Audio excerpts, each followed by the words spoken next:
Baik, bismillahirrahmanirrahim. Assalamualaikum warahmatullahi wabarakatuh. Jumpa lagi dengan saya di Abil Maiwa Channel. Jadi teman-teman, channel ini adalah merupakan channel pendidikan tempat kita berbagi tentang aplikasi pendidikan, Microsoft Office, serta tips dan triks komputer.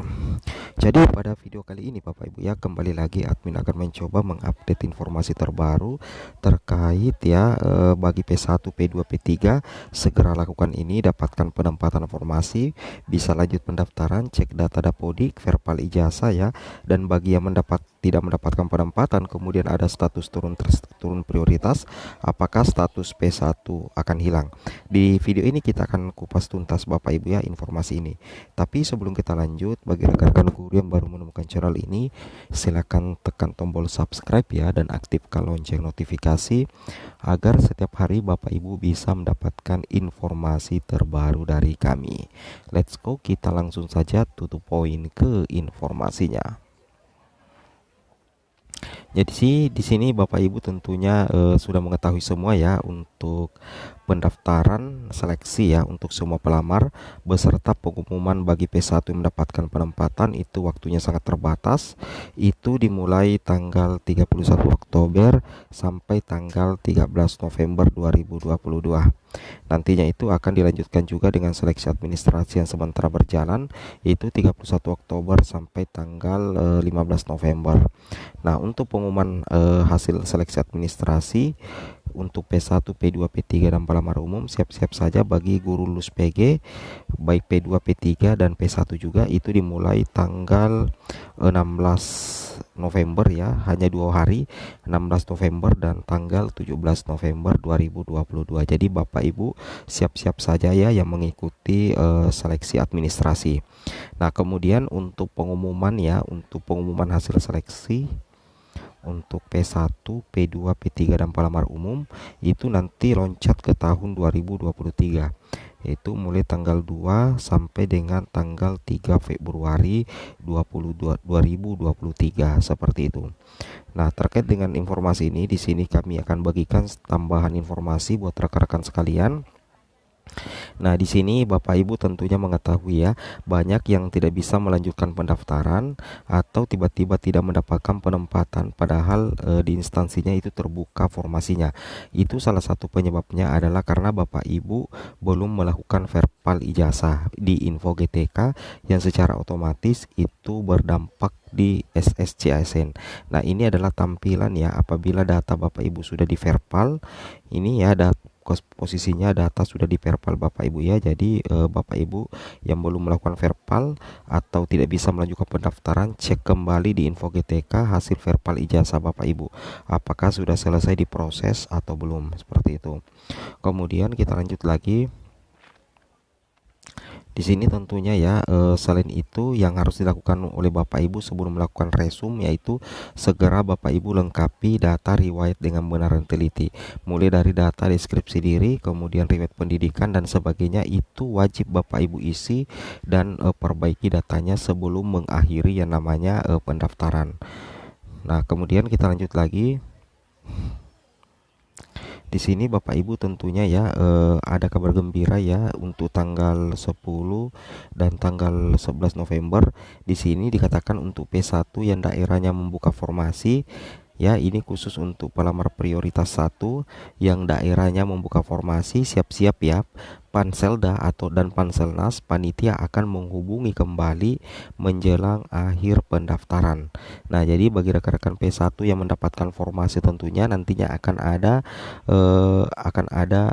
dihubungi oleh Pansel itu menjelang akhir pendaftaran. Perkiraan ya, kami belum pastikan, tapi perkiraan di sini ada di tanggal 10 dan tanggal 11 November ya 2022. Jadi Bapak Ibu harap bersabar seperti itu. Kemudian kita lanjut lagi di sini informasinya. Nah, di sini welcome seleksi P3K 2022. Di sini ada info dari Pak Andika ya, bahwasanya untuk P1 yang daerahnya membuka formasi, di sini panitia akan menghubungi kembali menjelang akhir pendaftaran. Itu sekitar tanggal 10 atau tanggal 11 November ya, harap bersabar. Nah, di sini ya, bagi yang tidak mendapatkan formasi, Bapak Ibu cek kembali verbal ijazah, data dapodik Bapak Ibu ya, sepanjang formasi memang masih tersedia, kecuali kalau formasi memang sudah habis, maka itu kita tidak bisa berbuat apa-apa lagi. Nah, kemudian di sini kejelasan dari Pak Andika Garendra dari Kemendikbud terkait pelamar P1 yang turun ke P2 P3.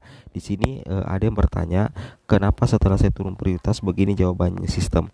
Untuk P1 yang daerahnya membuka formasi, nantinya panitia akan menghubungi kembali menjelang akhir pendaftaran. Nah, itu adalah solusi bagi rekan-rekan yang tidak mendapatkan formasi sedangkan daerahnya membuka formasi. Kemungkinan besar akan dihubungi panitia tanggal 10 atau tanggal 11 November ya. Ini juga info dari Pak Andika Garendra. Kemudian kita lanjut lagi di sini Bapak Ibu, terkait dengan Anda tidak mendapatkan penempatan, Anda diperbolehkan untuk turun status. Ini jawabannya dari Pak Andika ya. Menjelang akhir pendaftaran sekitar tanggal 10-11 akan dihubungi ya. Nah, di sini berarti saya jangan dulu turun prioritas ya Pak. Gak apa-apa turun, kan data P1 tetap terekam. Intinya P1 yang turun prioritas tidak akan kehilangan status sebagai prioritas 1, karena data P1 Bapak Ibu ketika Bapak Ibu turun status itu sudah direkam oleh Kemendikbud dan Panselnas, seperti itu ya.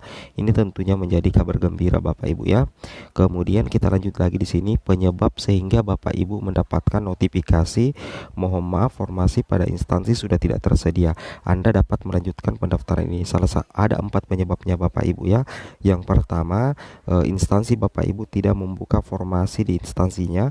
Kemudian yang kedua, formasi di instansinya sudah ada atau sedang akan diisi oleh P1. Yang ketiga, tidak sama dengan ijazah yang dimiliki dengan tugas yang diampunya. Yang keempat, bekerja di lembaga lain tapi terdaftar. Nah, yang kami bahas di sini adalah ketika memang di instansi Bapak Ibu itu sudah tidak dibuka formasi atau formasi di instansinya memang sudah tidak ada, maka Bapak Ibu akan mendapatkan keterangan seperti ini. Tetapi kalau misalkan di instansi Bapak Ibu itu masih ada formasi dan Bapak Ibu yakin bahwa Bapak Ibu harusnya mendapatkan penempatan, tetapi muncul keterangan seperti ini, maka Bapak Ibu periksa dulu data dapodiknya, terutama jenis PTK dengan mapel yang diampu, apakah sudah cocok dengan data dapodik. Itu yang harus Bapak Ibu perhatikan ya. Perhatikan 4 poin utama ini, karena disinilah salah satu penyebabnya sehingga Bapak Ibu muncul keterangan di SSCS-nya mohon maaf formasi pada instansi sudah tidak tersedia. Kemudian di sini ada tambahan informasi dari jpnn.com. Baru-baru saja guru lulus PG yang tak dapat formasi P3K 2022 itu bertemu Hotman Paris Bapak Ibu ya. Ternyata ada titik terang dari Hotman Paris. Di sini guru lulus PG yang tidak mendapatkan formasi P3K 2022 bertemu dengan Hotman Paris Hutapea. Mereka yakin dengan bantuan pengacara kondang tersebut nasib 53.241 guru lulus PG tidak dapat formasi akan ada titik terang. Ibu Siti Hudaima dari Forum Guru Lulus PG mengaku lega bisa bertemu dengan Hotman Paris. Walaupun singkat, tetapi Siti senang karena sudah menyampaikan unek-unek para guru lulus PG. Alhamdulillah, tadi saya bisa bertemu Bang Hotman. Beliau ikut prihatin dan memberikan kesempatan kepada kami untuk bertemu lagi di Kopi Joni pada Selasa 8 November tahun 2022 tentunya. Kemudian di sini tidak hanya mendengarkan unek-unek, menurut Siti, Hotman berjanji akan memviralkan masalah guru lulus PG yang menjadi prioritas 1 P1. Namun faktanya di dalam mekanisme pengangkatan justru P1 banyak yang tidak mendapatkan formasi. Ada yang tidak bisa melanjutkan pendaftaran karena tidak tersedia formasi. Cukup banyak juga yang harus prioritas ke P2, P3 dan P4 hanya untuk mendapatkan formasi. Nah, di sini situasi tersebut kata Siti sangat menyakitkan guru lulus PG.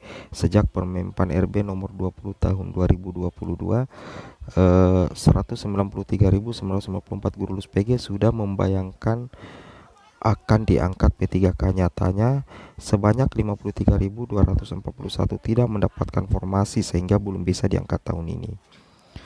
Nah, kemudian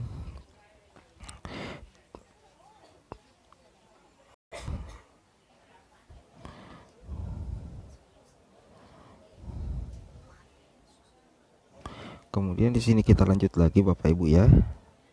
Nah, di sini untuk perpal ijazah Bapak Ibu pastikan ya, perpal ijazah Bapak Ibu yang ada masalah di SSCSN pastikan itu sudah selesai. Itu yang harus Bapak Ibu pahami. Oke, mungkin cukup sampai di sini informasinya. Assalamualaikum warahmatullahi wabarakatuh.